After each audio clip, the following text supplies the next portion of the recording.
Om Swastiastu. Perkenalkan, nama saya Niputu Arinka Reskusna Dewi, NIM 181303105. Di sini saya akan mempresentasikan tentang tes awal praktikum analisis urin pada penderita diabetes. Langsung saja untuk soal yang pertama. Sebutkan minimal 3 komponen urin manusia. Pada keadaan normal, urin pada manusia mengandung beberapa ion seperti ion Ca2+, Mg2+, iodium, klorida sebagian ACl, urea, kreatinin, amonia, asam urat, sulfat, fosfat, oksalat, asam amino, vitamin, hormon, dan enzim. Selanjutnya, soal nomor 2. Sebutkan sifat-sifat fisik urin. Pada keadaan normal, sifat fisik dari urin adalah urin yang terbentuk berwarna kuning muda dan jernih dengan memiliki bau khas air kemih. Bila dibiarkan terlalu lama, akan berbau amonia yang dipengaruhi oleh jenis makanan dan jenis obat-obatan. Berat jenis urin yaitu 1,003 sampai 1,030 dan pH yang bersifat asam yaitu pH 6 dan juga bervariasi antara pH 4,9 sampai 8. Dalam keadaan abnormal, urin manusia mengandung glukosa, benda keton, protein, dan berbagai senyawa lainnya seperti pigmen empedu, darah, dan porfirin. Selanjutnya, soal nomor 3. Jelaskan perbedaan siklus urea dengan siklus nitrogen. Perbedaan siklus urea dengan siklus nitrogen adalah pada siklus urea, juga disebut sebagai siklus ornitin, merupakan suatu reaksi perubahan amonia menjadi urea. Sedangkan pada siklus nitrogen merupakan suatu proses perubahan senyawa yang mengandung unsur nitrogen menjadi berbagai macam bentuk kimiawi yang lainnya. Terdapat beberapa tahap pada siklus nitrogen yaitu fiksasi nitrogen, yaitu proses mengubah nitrogen yang terdapat di udara menjadi amonia. Nitrifikasi yaitu proses dalam kondisi aerob amonia yang teroksidasi oleh bakteri menjadi nitrat.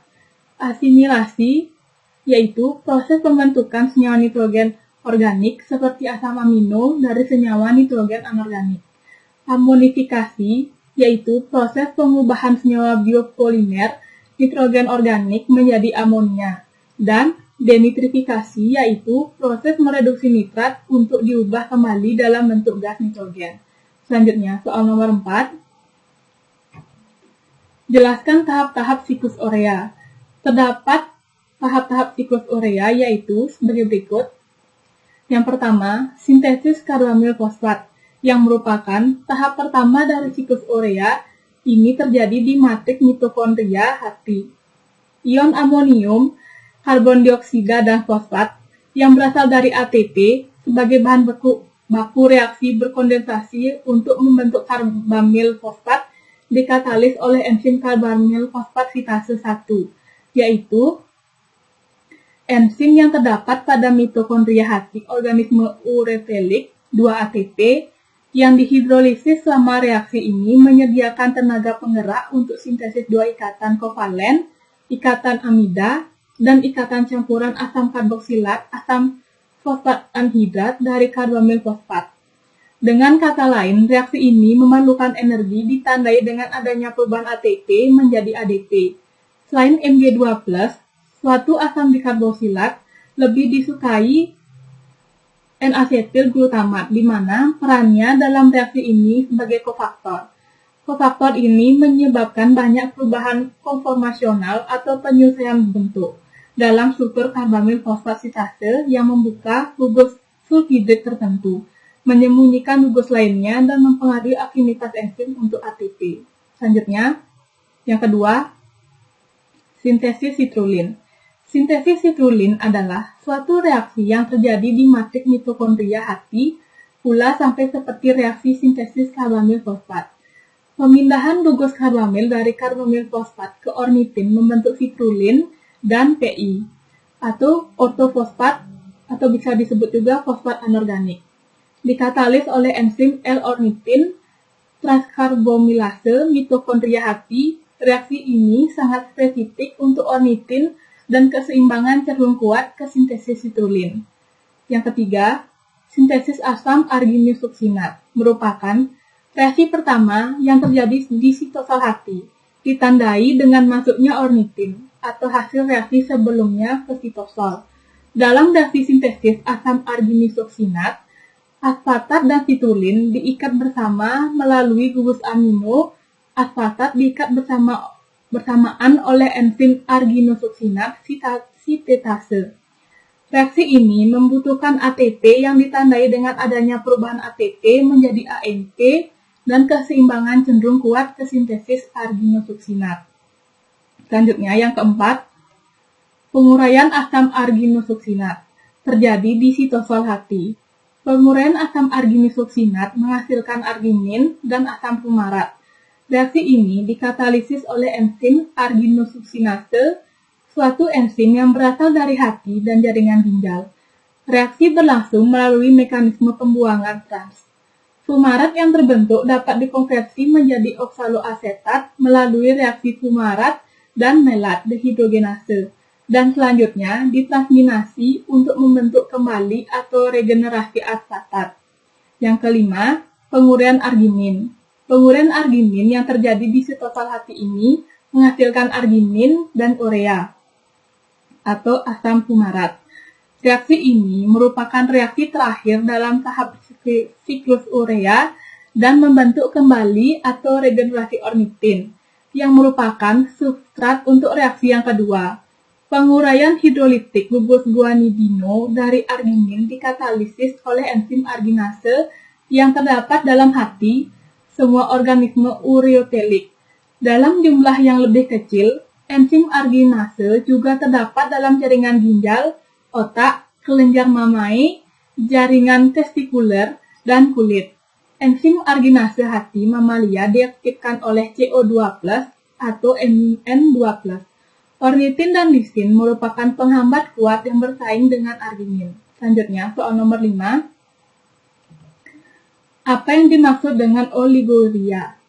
Oliguria adalah kondisi volume urin berkurang atau ketika jumlah urin yang keluar sedikit. Jumlah urin dikatakan sedikit bila kurang dari 1 ml per kilogram berat badan per jam pada bayi, kurang dari 0,5 mm per kilogram berat badan per jam pada anak-anak, dan kurang dari 400 mm per kilogram berat badan per hari pada orang dewasa. Ditemukan pada berbagai keadaan seperti demam, mesitis akut, glomerulonefritis kronis, gangguan hati akut, diare, dan gagal jantung. Selanjutnya, soal nomor 6. Apa tujuan penggunaan bahan pengawet pada pengumpulan urin 24 jam?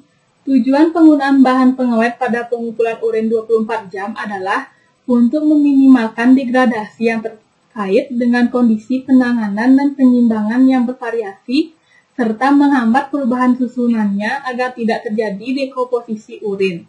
Pengawet urin yang digunakan adalah asam borat, asam klorida, asam asetat, dan asam oksalat. Selanjutnya, soal nomor 7. Pada uji pigmen empedu pada analisis urin, yaitu sebanyak 2 mili HNO3 pekat dituangkan ke dalam tabung reaksi, kemudian ditambahkan 2 mili urin. Perubahan warna yang terjadi diamati. Jelaskan reaksi kimia yang mungkin terjadi.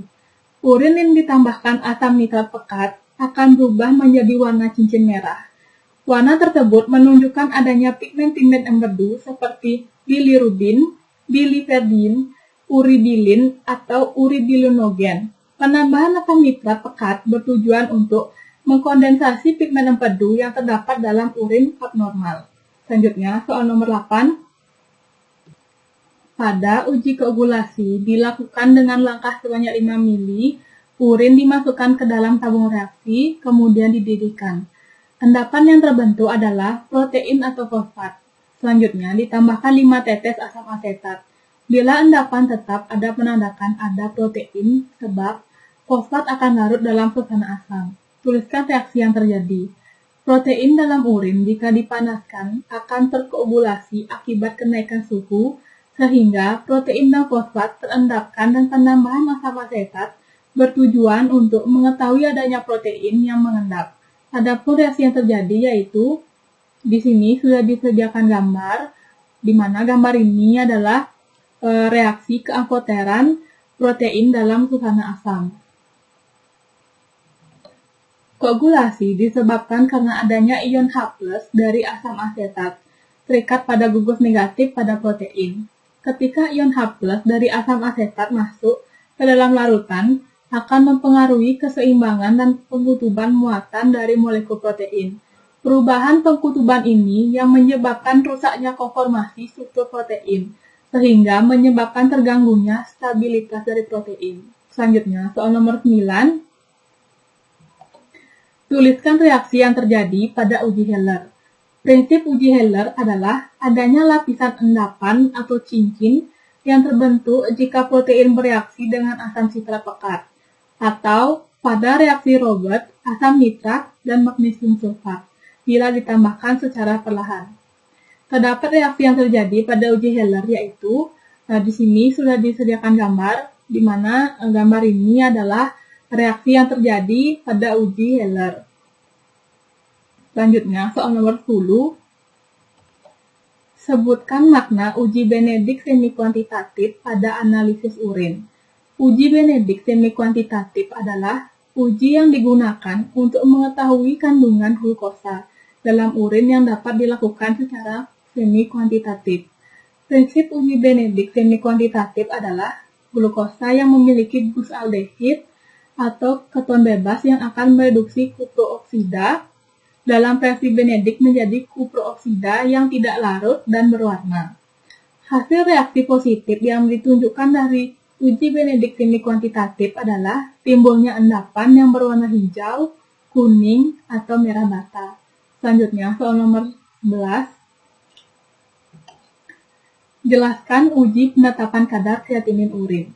Uji penetapan kadar kreatinin urin didasarkan pada reaksi antara asam pikrat 2,4,6 trinitroprenol atau TNP dan keratin yang menghasilkan kompleks kreatinin pikrat yang berwarna kuning jingga dalam suasana basah.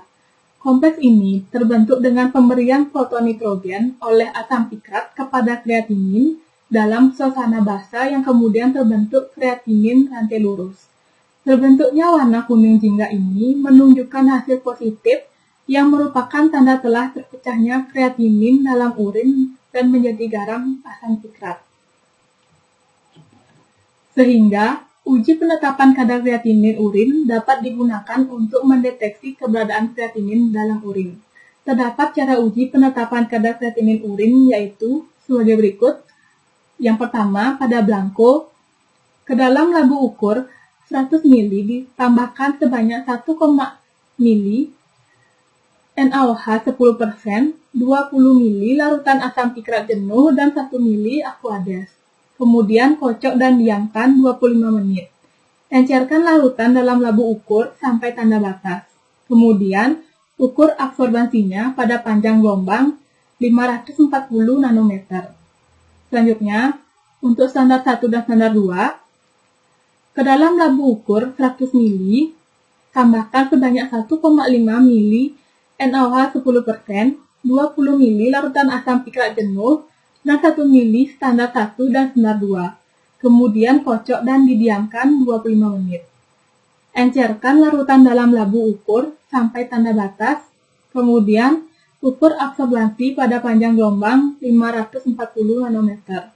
Dan untuk uji 1 dan uji 2, ke dalam labu ukur 100 ml, tambahkan sebanyak 1,5 ml NaOH 1%, 20 ml larutan asam pikrat jenuh, dan 1 ml urin. Kemudian kocok dan diamkan 25 menit. Encerkan larutan dalam labu ukur sampai tanda batas. Kemudian, ukur absorbansinya pada panjang gelombang 540 nanometer. Selanjutnya, soal nomor 12. Uji indikasi atau Obermeyer sebanyak 8 ml urin dan 8 ml presi Obermeyer dicampurkan dalam tabung reaksi. Kemudian ditunggu beberapa menit dan ditambahkan 3 ml kloroform. Larutan dicampur dengan membalik-balik tabung ke kira-kira 10 kali. kloroform akan mengekstraksi biru indigo. Senyawa apakah biru indigo itu? Warna biru indigo merupakan hasil dari peroksidasi gugus hidroksil yang membentuk warna biru indigo yang larut dalam kloroform dengan reaksi Obermeyer yang mengandung periklorida dalam asam klorida pekat. Selanjutnya, soal nomor 13. Pada uji benda keton atau retara, yakni sebanyak 5 mili urin dimasukkan ke dalam tabung reaksi. Ditambahkan kristal amonium sulfat sampai jenuh, kemudian ditambahkan 2-3 tetes natrium nitroprosida dan 1-2 tetes amonium hidroksida pekat. Didiamkan selama 30 menit, hasil positif ditandai oleh warna ungu. Apa yang menyebabkan terjadinya warna ungu pada reaksi di atas? Yang menyebabkan terjadinya warna ungu yaitu karena adanya reaksi antara sampel dengan natrium nitroprosida, yang mana jika terjadi cincin ungu pada perbatasan kedua lapisan cairan tersebut, maka urin akan menghasilkan uji yang positif mengandung benda keton. Selanjutnya, soal nomor 14. Jelaskan peran enzim arginosuksinat liase. Peran enzim arginosuksinat liase yaitu membantu memecah L-arginosuksinat menjadi fumarat, di mana fumarat ini adalah kerangka karbon dari L-arginosuksinat dan L-arginin adalah prekursor langsung dari urea pada siklus urea. Selanjutnya, soal nomor 15. Seiring dengan makin lamanya berpuasa, otak mulai menggunakan badan keton sehingga glukosa darah dapat dipertahankan. Jumlah protein otot yang diurai menjadi asam amino untuk gluconeogenesis juga berkurang. Jelaskan akibat yang akan terjadi pada siklus urea. Jumlah protein otot yang diurai menjadi asam amino untuk gluconeogenesis menjadi berkurang sehingga menyebabkan terjadinya penurunan terhadap pembentukan urea. Sekian presentasi dari saya. Apabila ada salah kata, saya mohon maaf dan saya ucapkan terima kasih. Om Santi Santi Santi Om.